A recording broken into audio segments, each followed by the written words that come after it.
Xin tất cả các bạn đến kênh của mình. Ngày hôm nay mình sẽ thử thách làm sao với thì mình đã mua nguyên sẵn bắt đầu vào thôi. Let's go.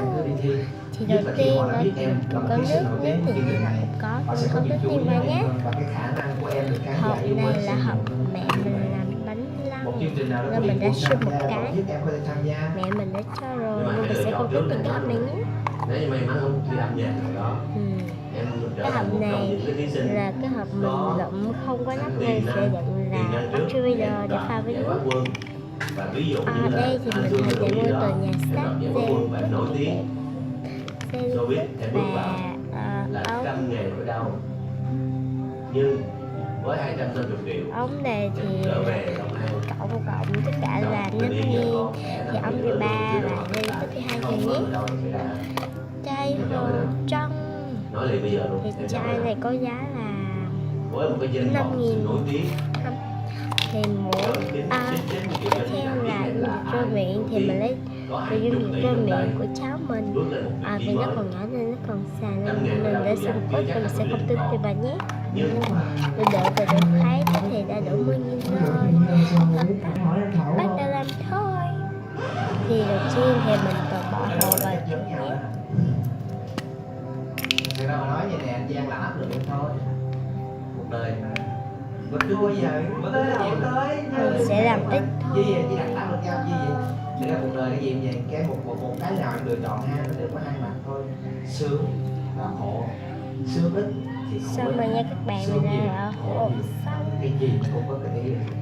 Thì mình sẽ để dành năng lượng không tự ta biến đi chỉ được nên mình sẽ không ít tính tỷ lệ. Giờ cũng vậy. Mình sẽ làm xong trong sẽ còn biết em có làm lại được cái chai gì không? nhà mình hay một xíu nha. Cầm cái video đưa người ta nói y như đưa uống thuốc độc vậy đó tiên. Bắt đầu quay rồi. Sao ta nói được? Nhẹ nhẹ. Anh thuê em không?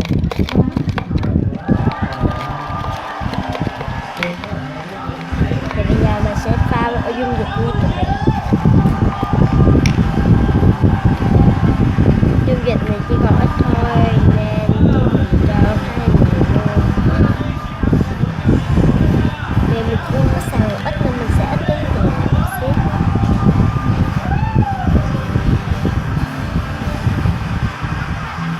Đặt một xíu.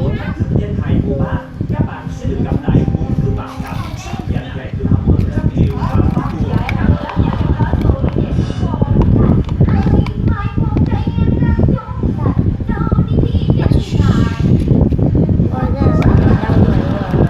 Mình sẽ để tới ngày mai để cho nó đời để quay cho các bạn xem.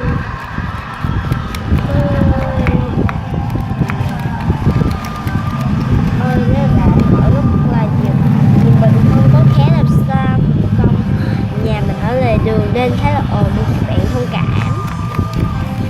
Với lại mẹ mình cũng đang coi tivi nữa.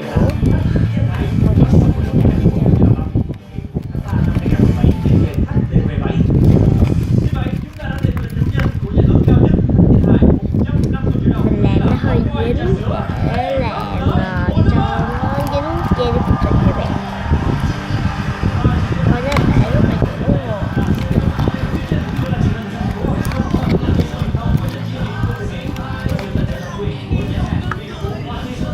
Ôi rất là đã luôn. Cứ thì bắt đầu là bên trên chứ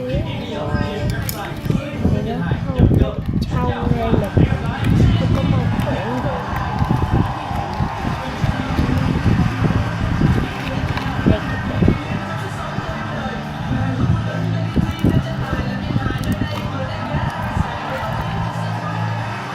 Các bạn đó là dạ rồi thì cũng lâu rồi mình cũng ít làm video phải không? Thì mình mong các bạn hãy ủng hộ kênh của mình là chi và mời những cái bạn khác vào ấy nha. Và đăng ký mình càng nhiều thì mình sẽ tạo mini game càng nhiều cho các bạn. Mình không có biết là video giống như mấy YouTube mà mình chỉ biết video tải lên không các bạn thông cảm. Bắt đầu là việc trang trí.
Trường này nó cho mình sẽ giới thiệu lại cho các bạn nha. Nó rất là đã.